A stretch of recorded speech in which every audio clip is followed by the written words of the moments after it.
তো খুবই দুঃখজনক ব্যাপার হচ্ছে আমাদের মাঝে আর আমাদের সেই প্রিয় চেনামুখ চিঙ্কু মাস্তান এসপি সোহেল আর নেই। সে একটা মানে ঝামেলায় পড়ে তাকে পিটিয়ে হত্যা করা হয়েছে।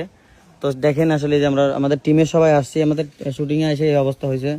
মানে একটা মেয়ের সাথে কেন কি সে কি করতে গেছে, পরে তাকে ধরে মারছে, মারে এখন মারা গেছে। আমাদের আসলে আমাদের দুনিয়া থেকে চিরতরে বিদায় নিল এসপি সোহেল। তো তার জানাজা একটু পরে হবে, এখনো কেউ জানে না। আমরা খুব এই যে সকলেই এখানে আসছে, এই যে অলরেডি তাকে গোসল করানো হবে, একটু পরে গোসল করানো হবে। তো যাই হোক, আমাদের টিমে সবাই আসছে এখানে। এখন কি যে করি, এখন ব্যাপার হচ্ছে যে মানে ভালোই চলতে হবে। তো উনি আসলে খারাপ কাজ করছিল, এই কারণে তাকে আজকে পিটিয়ে হত্যা করা হয়েছে। হ্যাঁ, তো উনি হচ্ছে এই লাশ আবার কোন মারে কেমনে? এই কে মারা নাই?